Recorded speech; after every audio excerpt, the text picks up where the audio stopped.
Oke, mungkin saya mau langsung ke perkenalan aja kali ya nih dengan salah satu narasumber kita nih, ada Pak Viko. Mungkin Pak Gembongnya belum bergabung atau sudah, mungkin dari Pak Viko dulu ya. Halo Pak Viko. Halo Mbak Sandra.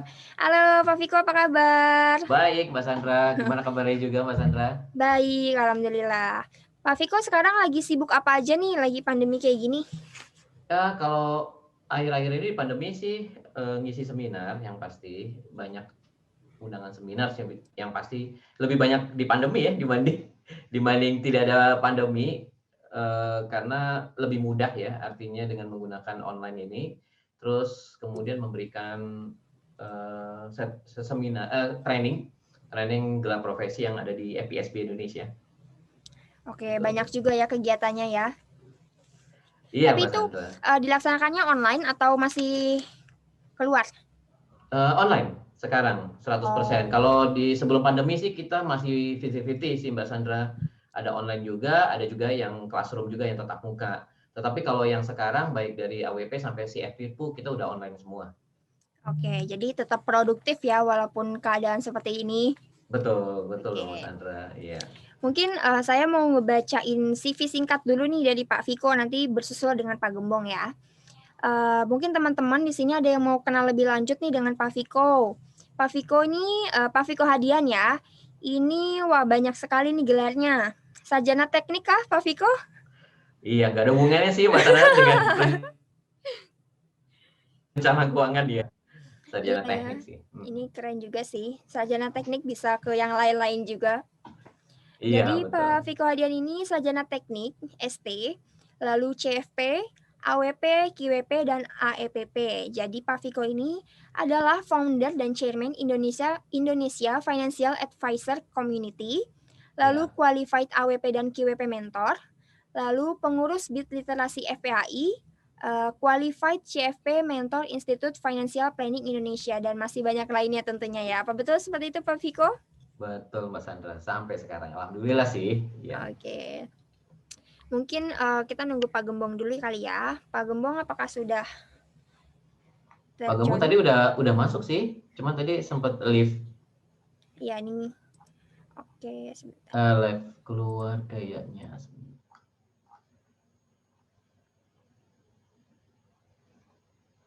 Oke. Halo Pak Gembong. Mungkin bisa dinyalakan kameranya nih. Teman-teman mau kenalan nih sama Pak Gembong. Begitu juga dengan saya.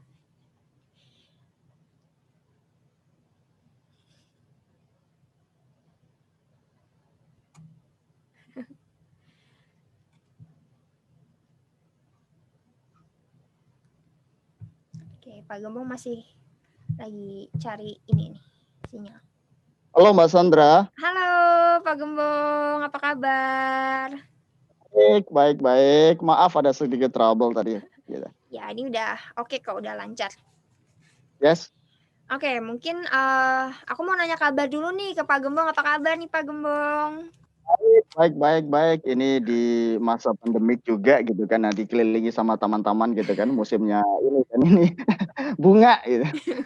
Sekalian berjemur ya. Yes, gitu kan. Oke.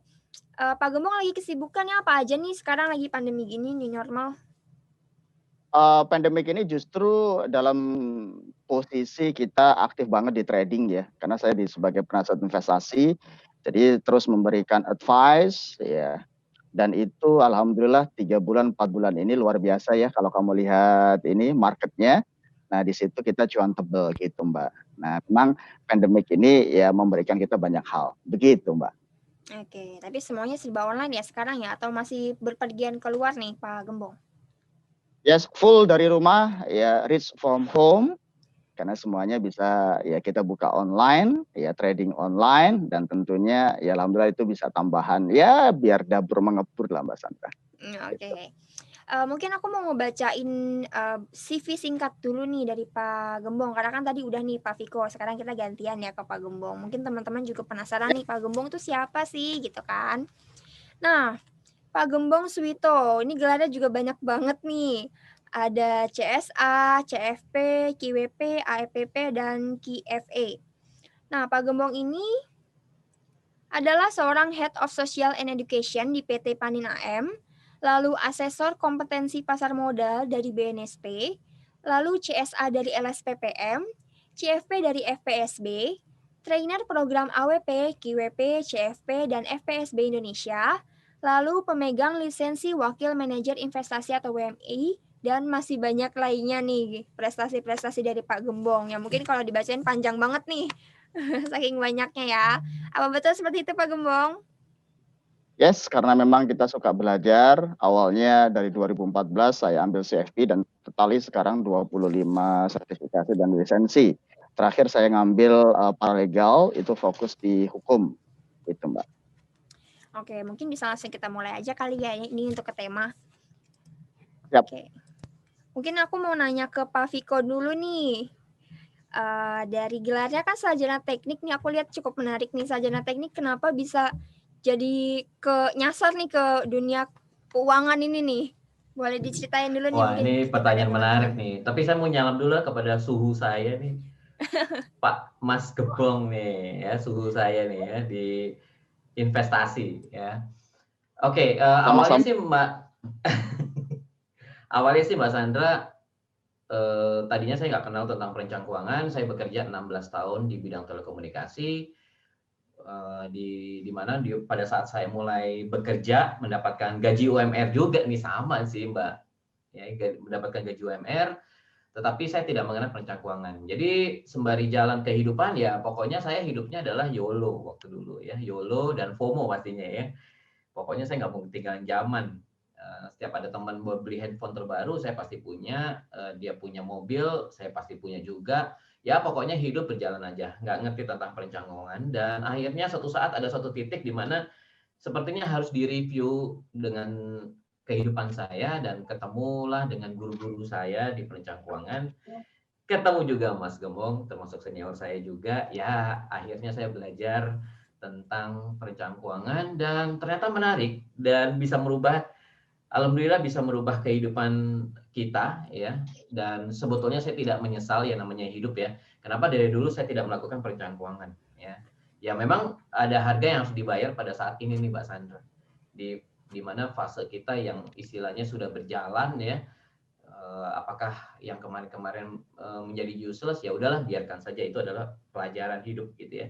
Tetapi artinya di sini kita melihat bahwa dengan kondisi saya seperti ini, saya ingin berbagi ilmu kepada teman-teman yang masih muda gitu ya. Yuk kita mulai melakukan perencanaan keuangan dengan baik. Even itu gajinya UMR. Nah itu sih akhirnya saya berada di perencanaan keuangan ini. Itu Mbak Sandra.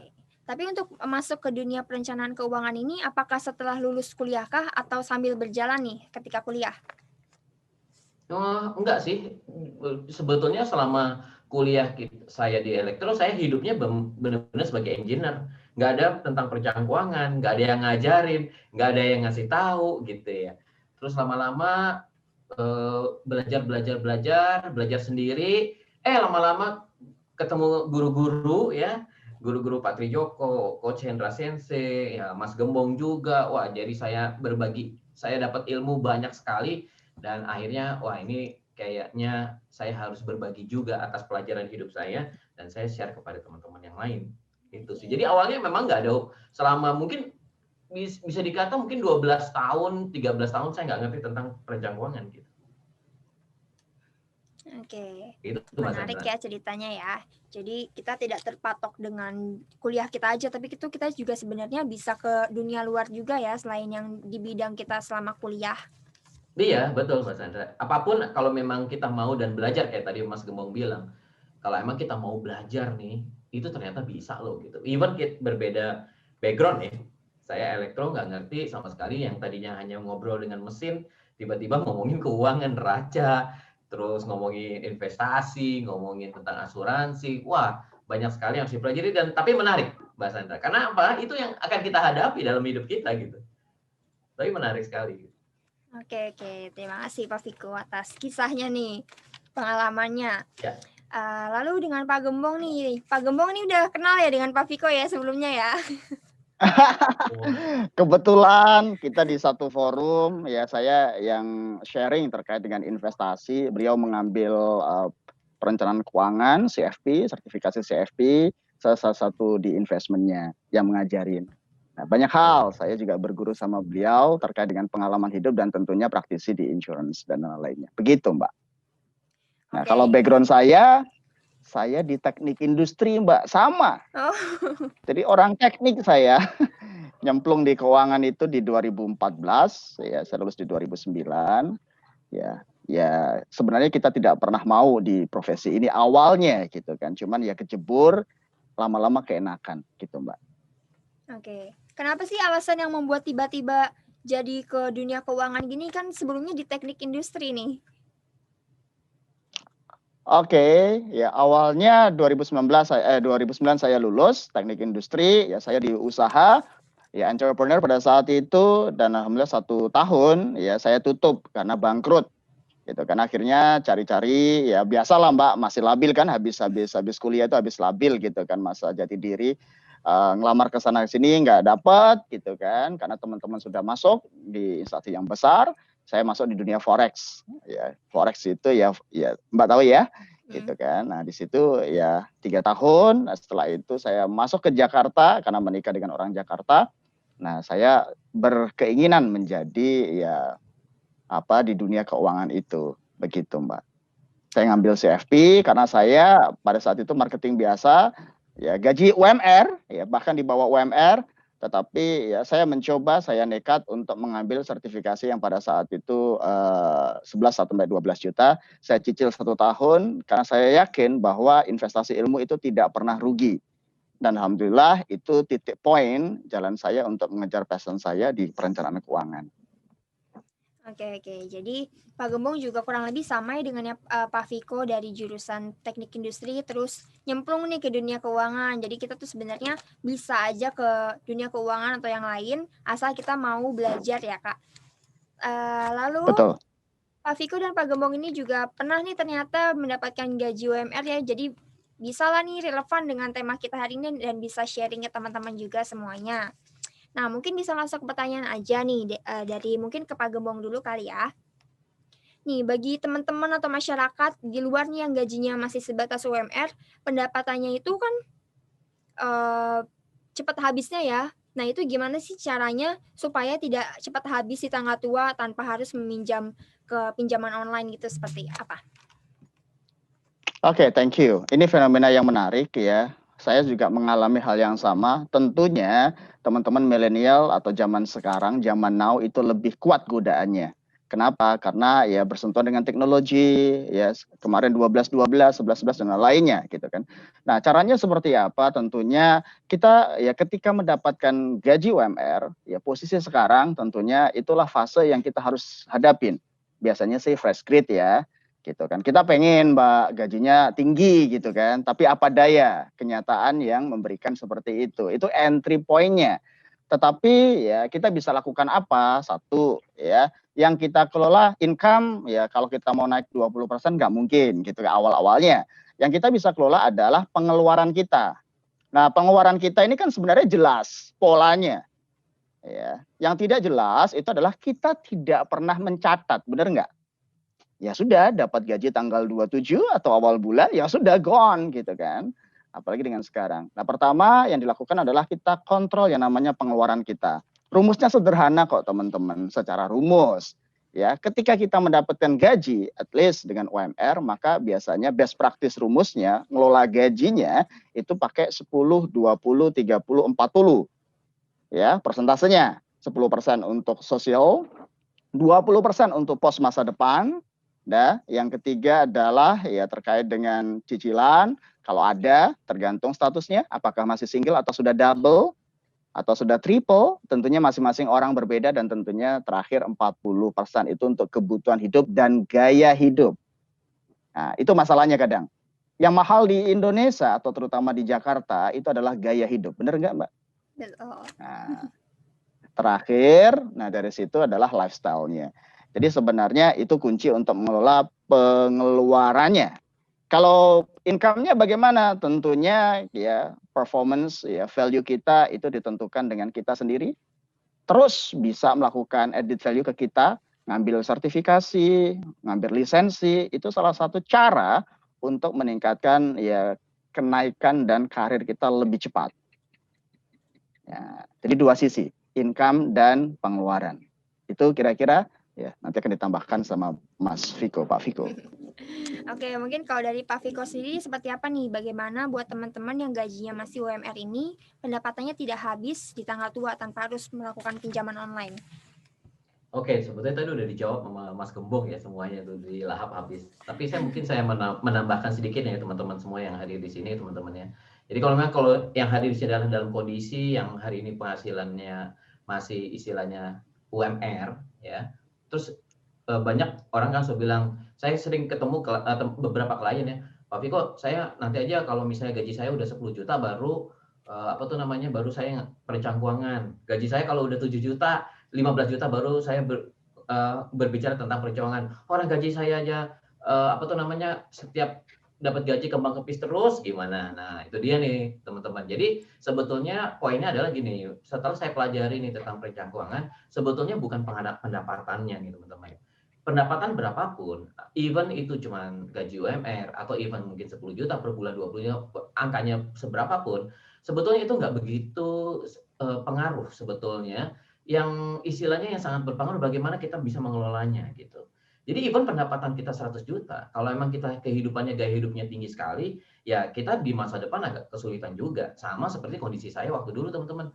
Dulu waktu pertama kali gaji UMR itu hanya bertahan cuma 2 tahun, teman-teman. Habis itu kita ada kenaikan sehingga mencapai angka misalnya waktu zaman dulu masih belasan juta, terus naik ke puluhan juta, tetapi gara-gara saya nggak ngerti tentang perjuangan, bablas juga, teman-teman. Jadi saya merasa begini, percuma juga ya punya penghasilan besar pun kalau saya nggak ngerti perencanaan keuangan itu nggak bisa juga, teman-teman. Poinnya di situ. Wah, iya benar. Artinya setelah saya melihat di situ, teman-teman, itu Mbak Sandra juga ya, ternyata problem saya adalah pencatatan. Tadi Mas Gembong bilang itu kuncinya, teman-teman.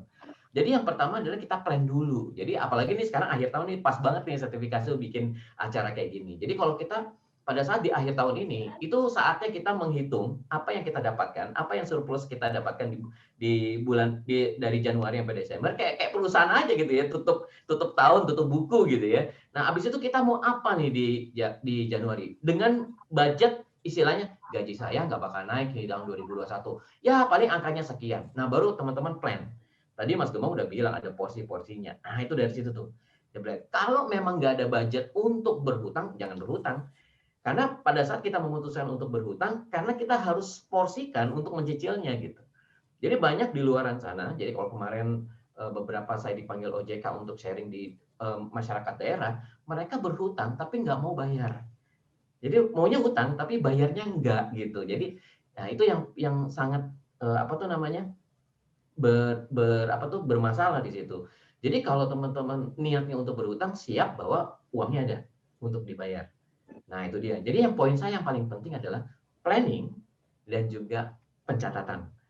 Karena kalau dengan pencatatan, berapa yang kita keluarkan, maka sebetulnya kita bisa kontrol.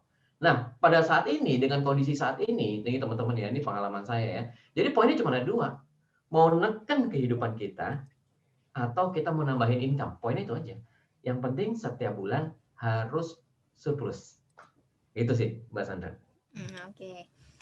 Tapi bagaimana sih ini kita cara meminimalisir keuangan nih agar tidak kalap berbelanja nih? Kan mungkin teman-teman ada yang nyatet untuk pencatatan tapi tiba-tiba putus di tengah jalan gini. Karena kan sekarang juga udah mulai banyak ya kayak yang tanggal-tanggal cantik nih di marketplace, ada yang gratis ongkir lah, ada yang harganya diskon. Nah, itu gimana sih cara untuk meminimalisir keuangannya untuk menahan nih? Kalau misalkan kita harus ingat nih, kalau misalkan banyak hal-hal yang prioritas lainnya. Mungkin dari Pak Gembong dulu. Oke. Kalau kita bicara masalah ya psikologi, karena keuangan dengan psikologi itu adalah saling related, Mbak. Jadi sebenarnya teorinya gampang, susahnya itu prakteknya. Kenapa? Karena masing-masing orang punya persepsi dan gaya masing-masing gitu kan. Kalau teorinya mah gampang, tapi prakteknya itu. Nah, kalau seperti itu maka ya satu ya paling susah itu konsistensi. Sarannya adalah ya bisa kontak para perencanaan keuangan ataupun bisa di online kan gampang itu ya. Ada partnernya, harus partner untuk diskusi. Misalnya kalau Mbak Sandra bisa pacar ataupun mungkin orang tua mungkin yang paling dekat gitu kan. Kenapa? Karena permasalahan itu konsistensi di situ. Nyatetnya sih kayak misalnya ya angkatan kuku lah ya, sebulan 2 bulan. Padahal nyatetnya itu gampang. Teknologi itu sekarang sudah mudah. Nggak sampai 5 menit itu sudah selesai satu hari itu. Dan dia akan rekap 1 bulan. Tapi masalahnya gitu kan konsistensi itu. Jadi apa? Butuh partner. Ya, partnernya siapa? Ya orang-orang yang dekat dengan orang-orang yang dipercaya untuk perencanaan keuangannya gitu kan gitu. Nah, bagaimana caranya? Tentunya sebelum datang ya gajian tentunya harus sudah diposkan dulu. Tadi posnya prinsipnya 10, 20, 30, 40%, paling gampang. Jadi begitu gaji, let's say Mbak Sandra tanggal 27 atau mungkin di akhir-akhir bulan atau awal bulan langsung diposkan, jebret. Nah, biasanya kalau sekarang akunnya sangat mudah kan? Ini boleh sebut merek nggak? Nggak boleh ya, karena kode etik ya. Nah, itu biasanya ada begitu saya transfer misalnya, let's say bank apa senilai sekian, langsung saya transfer posnya itu.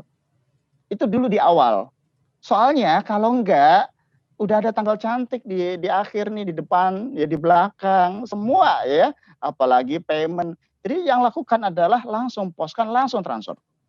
Itu akan membuat minimal ya, kalau kita mau ngambil itu misalnya contoh ngambil ya payment letter ataupun kredit itu pasti mikir, sudah habis duluan ya. Soalnya kalau enggak ya tetap uangnya itu enggak jadi campur, enggak diposkan, udah Mbak tanggal minggu kedua, minggu ketiga sudah pasti itu kritis kita. Ya.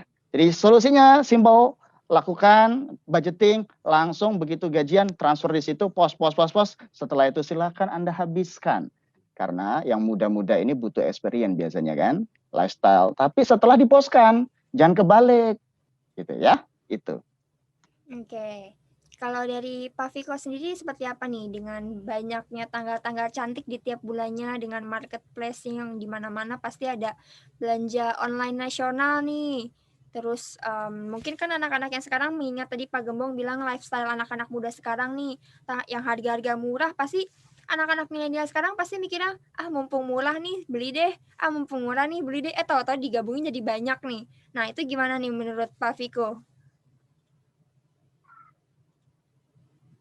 Pak Viko mungkin bisa di-unmute dulu. Ya memang Mbak Sandra, tantangan pada saat ini teman-teman kita ini, yang teman-teman milenial ini memang tantangannya sangat besar ya di zaman sekarang. Karena segalanya serba mudah dalam membeli, apalagi ya itu tadi. Tapi balik lagi sih sebetulnya antara kebutuhan dan keinginan sih sebetulnya. Jadi tolong teman-teman bisa tolong bedakan antara kebutuhan dan keinginan. Kalau memang ini butuh, ada value-nya, maka ya kita beli. Misalnya saya mau beli handphone, kenapa alasannya? Ya karena ini buat kerja saya punya usaha dan sebagainya, ya saya harus beli gitu. Nah tinggal handphone yang merek apa, nah itu tergantung dari budgetnya gitu ya. Jadi pada saat kita memutuskan untuk membeli, kira-kira fungsinya buat apa gitu ya. Apakah ada tujuannya, apakah ada value-nya buat ke depan. Karena zaman dulu saya juga begitu tuh teman-teman, walaupun akses membelinya juga agak susah, tapi saya bela-belain teman-teman. Tapi karena saya banyakkan keinginan gitu. Banyakkan keinginan, jadi apa yang terjadi? Ya beli begitu sampai rumah 2 minggu, ini buat apa ya? Habis itu udah selesai. Habis itu 2 minggu selesai, nggak diapa-apain tuh mainan itu gitu. Ya udah, tapi lama-lama habis juga. Jadi poinnya benar tadi Mas Gembong bilang bahwa yang pertama kali adalah supaya kita tidak terlihat uangnya itu ada, maka sebetulnya kita sisi di awal. Supaya apa? Nanti ya pokoknya kita mau beli, udah nggak ada budget lagi. Duitnya udah dilempar sana, lempar sini, lempar sana, udah masuk ke istilahnya kalau zaman dulu adalah kalau di Jepang tuh namanya kayak kaibo ya, atau misalnya manajemen amplop lah istilahnya gitu ya. Jadi itu udah dipisahkan dari awal. Nah itu sih caranya. Dan yang pasti poinnya adalah gini teman-teman. Kita nih seperti tadi Mas Gembong bilang adalah komitmen. Komitmen dengan apa? Dengan tujuannya. Jadi tahun 2021 nih saat yang tepat nih teman-teman. Pak Viko, saya pengen beneran komitmen nih. Di Daru 2001 saya harus punya minimal asetnya dulu deh. Uang cashnya dulu deh, gede nih misalnya. Misalnya saya mau target 10 juta. Dalam 12 bulan saya harus nabung punya 10 juta. Buat apa? Tujuannya buat ini, dan sebagainya. Nah, itu komitmen. Taruh tuh di kertas komitmen. Supaya apa? Begitu dapat uang, langsung saya sisihkan setiap bulan 500.000 atau sekitar 1 juta. Misalnya ya. pokoknya itu nggak diganggu-gugat. Ya, pokoknya saya pengen ada sesuatu yang saya kerja ini ada apa tuh, ada hasilnya gitu. Kan kadang-kadang, kok saya kerja ini udah bertahun-tahun, kok gini-gini aja, kayaknya uang habis buat makan, buat transport, sama jajan, gitu kan. Jadi kayak nggak ada hasil gitu. Nah, kalau teman-teman merasa bahwa ini pengen sesuatu ada yang saya ini kerja tuh ada hasil, maka teman-teman komitmen. Tadi yang paling benar adalah Pak Mas Gembong bilang, kudu komitmen teman-teman. Walaupun prakteknya nggak gampang ya teman-teman, karena banyak godaannya gitu. Jadi artinya paling nggak bisa begitu udah ngeliat, ada apa diskon nih, balik lagi. Oh enggak, saya harus punya aset minimal tabungan 10 juta. Udah masukin begitu gaji, tarik dulu 1 juta. Udah tinggal sekian, itu yang kita kelola misalnya buat apa dan sebagainya. Nah, kalau kita komitmen di situ, saya rasa sih aman-aman aja. Dan saya setuju dengan Mas Gembong tadi bahwa apakah kita perlu coach, mentor dalam ini boleh supaya apa? Mungkin kalau ada teman badi-badi gitu ya, yang sama-sama ingin merencanakan keuangan, ayo ya, gue udah hari ini udah nyampe nih, kayak olahraga aja gitu. Hari ini saya udah 10 kilometer gitu. Lo berapa? Wah ya tabungan gue udah sekian nih. Gue main reksadana nih, ya main investasi, main saham nih. Nah kayak gitu tuh, seru tuh kalau kayak gitu. Udah berapa kenaikan investasinya? Wah iya nih, saya baru harus nambah lagi. Kan jadi seru kan kayak gitu. Gitu Mbak Sandra. Jadi biar ada motivasinya juga ya, ada temennya juga. Dan kita juga harus mengutamakan kebutuhan daripada keinginan ya, Mas Viko.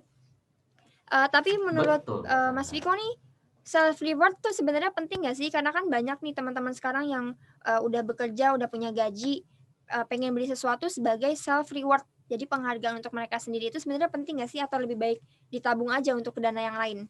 Ya, kadang-kadang sih penting juga. Self reward kan macam-macam. Ya, kalau zaman sekarang self reward saya adalah makan sih sebetulnya. Jadi nggak berupa barang ya. Tapi kalau saya pada saat saya bisa mencapai di 1 bulan 2 bulan saya mencapai prestasi saya, artinya saya bisa menyisihkan misalnya apa tuh namanya buat reksadana dan sebagainya. Saya berhasil loh gitu ya. Dan saya ya karena saya bersama keluarga ya saya bilang adalah saya bisa menyisihkan dan ternyata masih ada budget untuk gaya hidup saya, itu adalah self reward saya. Yuk kita makan-makan yuk, karena saya udah masukin pos-pos semua, dan ini masih ada sisa dalam 2 bulan, udah kita makan-makan. Itu adalah reward keberhasilan saya. Dan itu juga sangat penting, karena kan kita menghargai tubuh kita kan, artinya tubuh kita kan bekerja. Ya. Artinya ya bolehlah kita memberikan sesuatu kepada badan kita, bahwa ini loh hasil kerja kamu gitu. Bagus sih sebetulnya, tapi asal ada budgetnya. Jadi jangan dipaksakan, self reward saya handphone 25 juta gitu, tapi ngutang. Nah, itu kan repot Mbak, gitu. Oke. Kalau Pak Gembong sendiri menurutnya gimana nih? Self reward tuh penting apa enggak sih? Dan menurut Pak Gembong ini self reward dalam arti Pak Gembong ini seperti apa? Itu penting banget itu, apalagi kan YOLO kan gitu. Dan eksistensi kan gitu. Karena memang itu tren, media sosial akrab dengan kita. Misalnya Mbak Sandra, berapa lama kamu main media sosial dalam 1 hari? Seringnya nggak kehitung ya. Nggak ada hitungan lamanya. Nah, oke, ketika bicara self reward gitu, ya memang gaji itu harus dihabiskan. Itu prinsip. Ya, tapi bagaimana menghabiskan itu yang jadi poin bersama. Ya, kalau kita sudah pos-poskan tadi di awal, ya sisanya silakan habiskan. Ya, kalau terkait dengan gaya hidup silakan. Ya, kalau di dalam porsi konsep alokasi gaji tadi 10% untuk pos masa depan. Jadi hedon juga nggak masalah asal pos masa depannya juga ada. Ya, yang saya lakukan pos masa depan itu investasi dan proteksi. Itu jelas karena ya itu kita tidak tahu untuk sisi masa depan. Nah, investasi apa? Ada 2 hal. Investasi yang paling kuat, return-nya paling tinggi, paling cepat, itu tidak lain yang selama ini saya pelajarin adalah investasi ilmu atau investasi value. Mbak Sandri ini passion-nya kemana? Dengan mengambil kemampuan lebih, sertifikasi lebih, itu return-nya jauh lebih besar. Nah, jadi self reward-nya 2 gitu kan. Hedon silakan. Ya, setelah diposkan 20% untuk pos masa depan. Nah, pos masa depan ini kembali lagi ya, ilmu dan ilmu. Itu investasi yang luar biasa. Begitu Mbak Sandra. Oke. Mungkin ke pertanyaan selanjutnya kali ya. Menurut Pak Gembong sendiri nih, bagaimana sih masyarakat yang bergaji UMR ini untuk berinvestasi itu sebenarnya bisa atau enggak sih? Terus cara pembagiannya itu seperti apa? Sedangkan kebutuhan-kebutuhan lainnya masih banyak gitu yang lain. Oke, Tadi ada satu pertanyaan saya lihat di kolom chat kan sudah banyak tuh Mbak ya pertanyaannya, apakah ya fresh grade itu ya selalu identik dengan UMR? Tidak. Ya, fresh grade dengan posisi sekarang kalau masuk di perusahaan yang top 5 atau top 10 itu sudah puluhan juta, benar nggak gajinya? Di atas 10 juta lebih. Tapi kan ya masalahnya tidak semua orang bisa berkompetisi seperti itu. Ya, biasanya sih rata-rata ya kemampuan di standar di perusahaan ya lokal itu rata-rata UMR, tapi UMR tiap daerah berbeda. Ya, kenapa digaji seperti itu? Karena memang kemampuannya standar kerjanya seperti itu. Take it or leave it kan gitu kasarannya. Saya pengennya tinggi, tapi kan market atau kemampuan perusahaan berbeda-beda. Nah, bicara masalah investasi justru di sini, Mbak. Justru di sinilah poin pentingnya. Kenapa? Di sekarang investasi itu mudah, murah, dan one click. Ya, semudah belanja. Bener nggak? Aplikasi sudah ada. Contoh, let's say, ya sebut merek nggak apa-apa ya, gitu kan. Ini netral, ya. Investasi kalau ngomong milenial itu misalnya identik dengan reksadana, obligasi, dan lainnya itu sudah mudah untuk kaum milenial. Misalnya yang paling top mind-nya di Bibit gitu kan. Nah, itu bisa reksadana bisa mulai dari 10.000 loh. Nah, sekarang balik lagi 10.000 Mbak Sandra buat apa sekarang? Kalau ke mall sekali mall berapa? 100.000 mungkin. Lebih kan? Iya. Nah, di situ. Nominalnya tidak masalah gitu kan. Tetapi yang paling penting adalah yuk mulai. Mulai karena pengalaman itu pengalaman positif gitu kan. Kalau dulu kita merasa investasi itu harus besar, tidak. Sekarang cukup mudah, cukup murah, bahkan 10.000. Duit pasti ada. Tinggal masalahnya ya mau atau tidak. Itu bicara masalah mental.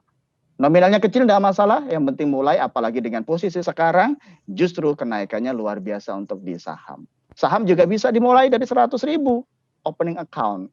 Nah, jadi di situ, Mbak, investasi tidak ada masalah sekarang, nominalnya mudah, murah, yang jadi masalah adalah mental kita.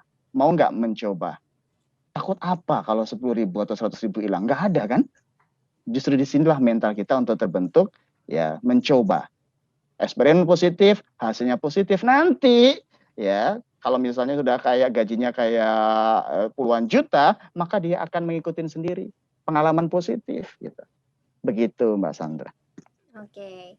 Jadi walaupun kita gajinya UMR atau lebih bahkan UMR, kita tetap harus bisa merencanakan keuangan ya, dan investasi ini sebenarnya nggak kenal mau gaji UMR atau enggak, karena investasi ini sebenarnya bisa dimulai dari Rp10.000 ya. Betul. Oke, ke Pak Viko mungkin untuk pertanyaan yang lain nih. Pak Viko mungkin aku mau kasih case nih. Kan banyak nih kita teman-teman atau masyarakat yang pengelolaan uangnya nih kurang sehat nih, dan sebenarnya sadar kalau misalkan tuh banyak prioritas yang lebih penting, tapi mereka tetap menghabiskan uangnya untuk ke hal yang lain. Terus kayak sayang nggak sih hasil uangnya ini tuh dipakai untuk hal-hal yang konsumtif semata. Lalu juga di sisi lain nih, teman-teman juga beresiko dalam berbagai masalah keuangan, misalkan mulai dari utang, lalu pembayaran penting yang ditunda, atau mungkin sekarang udah ada payment later. Nah, bagaimana sih ini case ini menurut Pak Viko sendiri? Oke, ini berarti case-nya ini istilahnya udah kejebur gitu ya, maksudnya Iya. banyak hutang dan sebagainya. Ini ada juga yang pertanyaan yang sama nih dengan Mbak Sandra ya. Jadi sekarang adalah kalau misalnya Pak, ini kondisinya udah begini, ini mau gimana lagi ya? Gaji udah begini, bayar hutang udah sekian gitu ya. Ya walaupun sih sebetulnya teman-teman ya, saya kemarin ketemu klien yang gajinya 20 juta pun, puluhan juta pun, istilahnya hutangnya juga 15 juta gitu ya. Jadi dia hidup hanya 5 juta gitu ya. Jadi sebetulnya bukan UMR gaji rendah pun ternyata gaji gede pun juga ternyata ada masalah juga dengan hutang gitu ya. Jadi bagaimana dengan sekarang dengan kondisi yang sudah seperti ini adalah balik lagi adalah rebudgeting. Ya, rebudgeting pas tepat sekali di tahun 2021. What's next nih? Apa yang harus saya perbaiki? Pak Viko pernah nggak mengalami yang namanya hutang kartu kredit? Pernah teman-teman. Kartu kredit saya banyak dan saya hutang benar-benar teman-teman. Pada saat saya belajar perencanaan keuangan, saya pertama kali adalah rebudgeting. Jadi rebudgeting dulu, rapiin dulu hutang yang paling besar, yang istilahnya yang waktu itu saya konsultasi ya, bunga yang paling besar itu harus saya lunasin dulu. Jadi ya kalau emang nggak ada budget uang, mau nggak mau likuidasi aset. ya. Kalau kok nggak ada asetnya, ya mau nggak mau adalah kontrol uangnya, turunin gaya hidupnya bener-bener. Ke kantor nggak makan, nggak jajan, bawa uang dari rumah, bawa makanan dari rumah. Pokoknya turunin semua gaya hidup supaya apa? Supaya bisa ngelunasin hutang lebih cepat. Gitu. Ya. Terus kalau problemnya nih Mbak Sandra, kebanyakan nih teman-teman yang saya ketemuin ya teman-teman ya. Jadi pada saat dia hutang, terus nggak mau bayar, dia utang lagi, jadi berderet utangnya. Lama-lama jadi utang lagi, jadi hidupnya gali lubang tutup lubang. Itu saya sering banget ngalamin ya. Untungnya zaman dulu saya nggak kayak gitu ya. Emang utangnya ada di kartu kredit.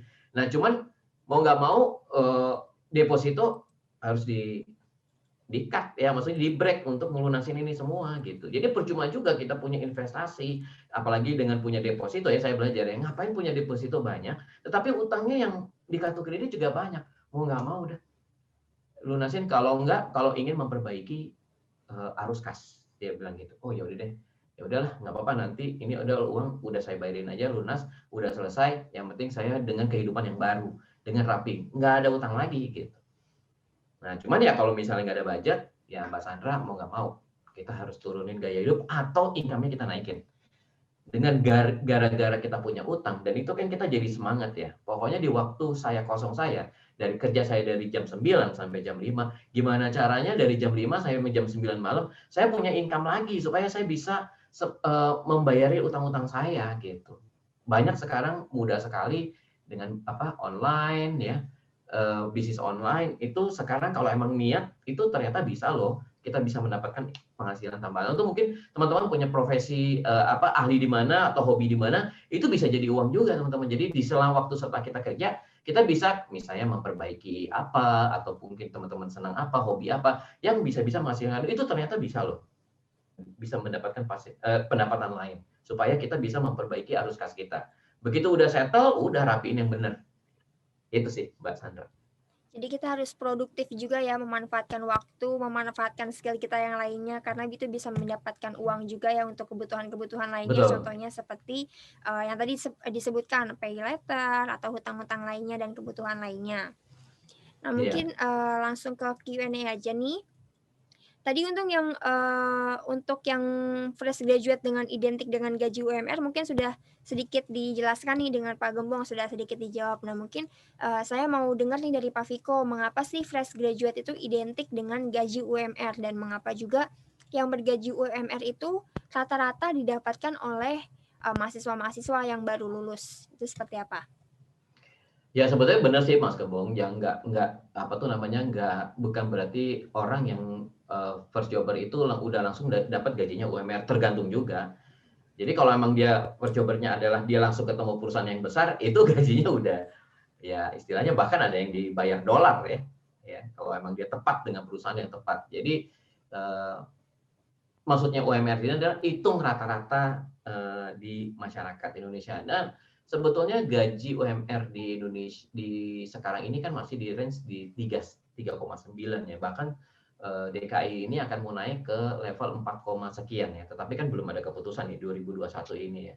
Nah, itu teman-teman ya itu kan income naik tuh berarti kan. Tapi belum ada keputusan. Ya anggap aja kita main di level 3 sampai 4 juta per bulan. Nah, itulah yang kita atur. Jadi artinya sih sebetulnya bukan berarti first jobber udah pasti dia dapatnya UMR, enggak. Harus benar-benar perusahaan yang tepat supaya kita dapatnya nggak UMR gitu. Sekarang kan teman-teman yang S2 tunggu juga penghasilannya dari pertamanya udah gede, Mbak Sandra. Gitu. Oke. Mungkin sebelum ke pertanyaan selanjutnya, aku mau ngingetin nih ke teman-teman semua yang lagi join webinar kita untuk segera mengisi link absensi yang ditulis di kolom chat Zoom itu untuk mendapatkan e-sertifikat. Jadi jangan sampai tidak mengisi untuk link absensi tersebut. Oke, untuk pertanyaan selanjutnya, bagaimana sih mengatur keuangan dengan gaji yang UMR, lalu juga ada kebutuhan lainnya, lalu ingin berinvestasi, lalu juga ada menanggung keluarga, orang tua, itu seperti apa? Karena kan kita juga yang belum menikah mungkin masih ada tanggungan nih di orang tua, atau mungkin yang sudah menikah juga harus membiayai keluarganya, itu seperti apa untuk cara mengaturnya? Mungkin dari Pak Gembong dulu. Oke, kalau bicara seperti itu, udah UMR, dia generasi sandwich. Golden sandwich itu adalah ya kayak sandwich Mbak Sandra. Jadi tengah-tengah, cepit, ya atas, gitu kan. Tapi ya itulah ya artinya kita bersyukur dulu ya karena posisi kita ya masih bisa ya memberikan sesuatu ke orang tua. Karena kapan lagi teman-teman? Bahkan ya kayak saya gitu kan pas saat masuk sukses ternyata sudah almarhum. Itu sakitnya luar biasa kayak gitu kan. Itu cerita yang secara real. Artinya baik lagi UMR kita juga harus nih. Baik lagi semua itu harus konkret. Bagaimana melakukan konkret? Maka itu harus plan to action. Mulai dari mana? Ya, dikatakan Pak Viko jelas, mumpung di 2020 akhir, resolusi keuangannya seperti apa? Nah, tentunya, nah di sini ada ya sangat mudah untuk melakukan financial check up. Kalau betul ya kurang, nanti bisa hubungi aku. Nanti tak kasih yang free gitu kan. Artinya untuk yang linknya. Tinggal masukin asetnya berapa, cash flow-nya berapa. Nah di situ rasio-rasio keuangannya. Mulai dari situ dulu. Apakah keuangannya itu UGD, surplus, atau seperti apa? Mas saya nggak punya aset, tidak masalah. Karena memang ya kita fokus utama itu di cash flow atau di gaji. Nah setelah di situ kita akan tahu sebenarnya oh ini masalahnya bocor alusnya di misalnya shopping, kopi-kopinya ternyata 20%, nongkrongnya itu nggak Starbucks gitu kan, frekuensinya banyak. Nah disitulah seninya untuk real. Kenapa? Ya agar solusinya bisa konkret, bisa aplikatif dan membumi. Jadi lakukan financial check up, resolusi keuangannya seperti apa, dan tentukan target untuk 2021. Masa kayak gini-gini aja? Karena sudah 2 tahun, 3 tahun, pasti capek kan? Begitu gajian, kok kayaknya kita tidak punya kontrol. Yang lain-lainnya itu sudah wus, tagihan, pelet, dan lain-lainnya itu kan. Nah, itu butuh komitmen kuat, eksekusi yang konkret, lakukan financial check up, ya. Di situ baru akan kerasa, oh kira-kira sumber masalahnya di mana. Dan tentunya ya langsung dilakukan eksekusi. Bertahap, Mbak. Mau investasi, mau terkait proteksi, atau apa, semua bertahap. Nggak pernah investasi, bisa mulai dari 10.000. Tidak punya insurance, nanti konsultasi gitu kan yang ahlinya. Pak Viko salah satunya, banyak ya hal-hal yang seperti itu. Ya, intinya harus dimulai caranya dari awal tadi. Buat resolusi, lakukan action, ya kalau butuh bantuan cari yang ahlinya agar itu bisa konkret, aplikatif dan 2021 lebih baik dan lebih sejahtera. Oke. Mungkin sekarang ke Pak Viko, tapi mungkin dengan pertanyaan yang lain. Ini ada pertanyaan, bagaimana sebenarnya yang lebih diutamakan? Apakah dana daruratkah, tabungankah, atau untuk investasi? Yang mana nih yang harus paling diutamakan? Oke, kalau saya dari sisi perencanaan keuangan yang saya belajar juga sih teman-teman semua ya. Ya semua harus dapat porsinya sih sebetulnya ya. Jadi mana yang duluan nih ya. Kalau misalnya dari sisi piramida perencanaan keuangannya memang dana darurat yang paling utama, apalagi di masa pandemi seperti ini gitu ya. Nah, tetapi sebetulnya yang paling baik adalah atur keuangannya, atur posnya, supaya semuanya bisa dapat gitu. Investasinya dapat, asuransinya juga dapat, terus apalagi dana daruratnya juga dapat gitu. Jadi pos-posnya tuh emang udah kita planningin. Jadi tapi saya belum bisa Pak karena sekarang hari ini lagi membantu orang tua, ini semua uang udah habis. Ya mau nggak mau pertama kali action point-nya memang hari ini adalah dana darurat. Karena dana darurat itu kan sifatnya hanya terkumpul misalnya 3 sampai 6 bulan dari pengeluaran dan sebagainya. Udah habis itu kan selesai. Dana darurat yang banyak-banyak sampai 24-3 bulan ya sebetulnya sayang uang banyak ditaruh di dana darurat mendingan ditaruh di Mas Gembong tadi di investasi kan. Sebetulnya yang paling bagus ya pengembangan di investasi supaya uang kita tuh bergerak, bertumbuh gitu. Jadi 3 sampai 6 bulan selesai. Udah habis itu baru kita berinvestasi. Tapi kalau paling bagus nih Mbak Sandra. Begitu kita rebudgeting, financial check up, kalau bisa tahun 2021 dapat semua. Mulai even itu kecil ya, karena sekarang kan Mas Gembong tadi bilang investasi, sekarang mulai dari 10.000 aja bisa. Yang penting adalah action-nya nih. Action-nya untuk kita berubah. Resolusi keuangan 2021. Gitu sih. Jadi kalau misalnya tadi saya menambahkan menanggung beban orang tua, justru saya melihatnya gini ya, walaupun ini adalah kondisi sandwich generation, tapi sebetulnya teman-teman kalau hari ini teman-teman membayar kehidupan orang tua. Justru itu rezeki teman-teman hari ini mendapatkan penghasilan. Itu karena teman-teman memberikan uang juga sebagian ke orang tua loh, teman-teman. Ya itulah rezekinya gitu. Itu sih. Jadi nggak apa-apa, selama masuk ke dalam porsinya teman-teman. Oke, betul. Semoga kita tahun depan semuanya bisa menglaup semuanya ya, dari Amin. investasi, dari darurat dan lain-lain, dan untuk teman-teman semuanya juga nih. Nah, mungkin mengingat waktunya sudah sebentar lagi nih, 3 menit lagi, 2 menit lagi, udah jam 5. Mungkin bisa langsung closing statement aja nih dari Pak Gembong dan Pak Viko. Mungkin dari Pak Gembong terlebih dahulu nih, closing statement-nya apa buat teman-teman semua yang udah join webinar hari ini. Oke, terima kasih teman-teman ya atas sharingnya. Tentunya semua itu dimulai dari hal yang kecil. Dan teman-teman ya gaji terkait dengan UMR dan lainnya jangan sampai itu menjadi satu kendala. Ya, yang selama ini kita sampaikan, kita praktekkan ternyata masalahnya adalah tidak ada yang namanya planning, eksekusi, dan tentunya ya financial check up yang lebih lengkap. Baru di situ sumber masalahnya. Oke, investasi apa yang paling bagus? Investasi adalah investasi ilmu. Nah, terus terkait dengan instrumen investasi, sekarang mudah, murah, dan teman-teman bisa mulai aja dulu. Ya, kenapa? Karena dengan mulai, teman-teman akan mendapatkan respon yang positif. Ya, kalau naik, ya misalnya pasar uang deposito pasti naik. Ya, saham bisa naik, bisa turun. Kalaupun turun pun, beli perusahaan yang bagus, ya, teman-teman tahan, ya itulah namanya kebijaksanaan, itulah pengalaman. Jadi nanti akan bertumbuh ya teman-teman, begitu nanti posisinya sudah naik gajinya, karirnya naik, itu otomatis porsi masing-masing itu akan naik. Investment juga akan naik, pengalaman tumbuh dan ilmunya tumbuh, skillnya tumbuh gitu. Jadi ya sama-sama kita mulai 2021 kita song-song dengan optimis dan badai pasti berlalu. Ya, keuangan kita lebih sejahtera di 2021. Amin. Ya, amin. Nah, untuk Pak Viko sendiri gimana nih closing statement-nya? Oke, Mas Andra, teman-teman semua yang hadir di sini, yang pasti pertama adalah niat dulu, teman-teman. Niat ingin berubah sesuatu yang lebih baik. Itu yang paling penting ya.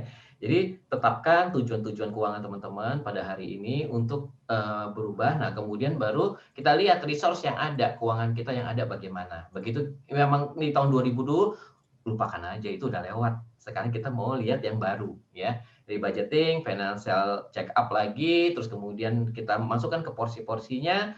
Pada saat ingin berinvestasi, benar Pak Gembong, investasi ilmu bagus ya, investasi yang lain juga oke, tetapi tetap sesuai dengan tujuan keuangan teman-teman. Jangan lupa juga mempunyai asuransi untuk melindungi aset-aset teman-teman ya. Even itu cuma BPJS nggak ada masalah teman-teman ya. BPJS mempunyai BPJS dengan premi yang istilahnya yang terjangkau ya, dan jangan lupa yang paling penting adalah arus kasnya selalu dipantau. Jadi plan, eksekusi, jangan lupa monitoring setiap minimal 3 bulan sekali cek ya, atau mungkin sebulan sekali paling bagus. Bagaimana monitor keuangan kita, apakah berjalan dengan mulus dan pastinya penuh dengan pencatatan. Memang nggak gampang, tapi harus dilakukan. Ada harga yang harus dibayar kalau kita ingin merubah hidup lebih baik. Oke, jadi mungkin tema kita kali ini mungkin sudah terjawab semua nih kendala-kendala teman-teman dan sudah mencakup nih sharing ilmunya. Terima kasih kepada Pak Gembong dan Pak Viko hari ini sudah turut hadir di webinar kita kali ini. Semoga kita bisa berkolaborasi nih di webinar-webinar selanjutnya ya Pak Gembong dan Pak Viko. Sama-sama Mbak Sandra. Mungkin dari Pak Gembong ada mau promosi nggak nih? Mungkin dari Instagram atau apa nih buat ke teman-teman semua? Oke teman-teman, sekarang ilmu itu tidak harus ya mahal. Ya Mbak Google, YouTuber itu ya menyediakan dengan semuanya free gitu kan. Nah kalau konteks saya itu di Instagram saya di gembong.finansial. Itu kita bisa diskusi, sharing, dan tentunya itu ya educate saya yaitu free gitu. Itu memang komitmen saya. Oke, nah dan itu aja sih Mbak. Oke, kalau Pak Viko nih apa nih media Oke, sosialnya? ya media sosialnya saya ada 2, yang pasti ada komunitas saya yang namanya Indonesia Financial Advisor Community, yaitu adalah ifak_id, silahkan follow ya teman-teman ya. Dan juga yang pasti saya sendiri adalah viko.hadian ya. Komunitas ini adalah komunitas teman-teman yang benar-benar punya misi, visi adalah ingin membangun bangsa Indonesia lebih baik, yaitu dengan meningkatkan literasi dan inklusi keuangan di Indonesia. Itu sih, Mbak. Oke, jadi pokoknya kita harus konsisten ya dalam mengatur keuangan ini. Ini juga fungsinya untuk masa depan kita juga ya. Nah, teman-teman jangan lupa follow Instagram Pak Gembong dan Pak Viko di tadi gembong.financial ya, Pak? Ya. Ya, lalu ada Pak Viko, Viko_Hadian dan Ifak, Viko.Hadian dan Ifak_ID ya. Iya, Mbak Sandra. Oke, teman-teman juga jangan lupa follow Instagram sertifikasiku dan subscribe YouTube sertifikasiku untuk mendapatkan info-info lainnya karena kita setiap Jumat akan mengadakan webinar dengan tema yang berbeda. Mungkin teman-teman juga bisa request melalui DM Instagram kita nih, next mau bahas tentang apa webinarnya. Dan untuk teman-teman juga jangan lupa tulis link absensi teman-teman untuk mendapatkan e-sertifikatnya karena yang tidak mengisi link absensi ini tidak mendapatkan e-sertifikat. Dan untuk teman-teman untuk kuisnya yaitu menurut teman-teman nih mengapa sih mengelola keuangan itu begitu penting? Nah, untuk jawabannya yang menarik bisa akan mendapatkan voucher potongan harga untuk sertifikasi profesi di sertifikasiku.com. Nah, cara jawabnya bisa langsung DM Instagram @sertifikasiku dengan hashtag bisikpol14. Oke, baik. Terima kasih banyak Pak Gembong, Pak Viko, dan teman-teman semuanya yang udah daftar, yang udah join. Semoga ilmu hari ini bermanfaat untuk kita semua. Terima kasih Pak Gembong, Pak Viko atas waktunya. Semoga kita masih bisa bertemu Sama-sama. di lain Sama-sama, Mbak kesempatan. Sandra. Oke, terima Thank kasih. you. Saya dari sertifikasiku Thank pamit you. undur diri. Terima kasih. Thank you, Mas Gembong, Mbak Sandra. Terima kasih Pak Viko.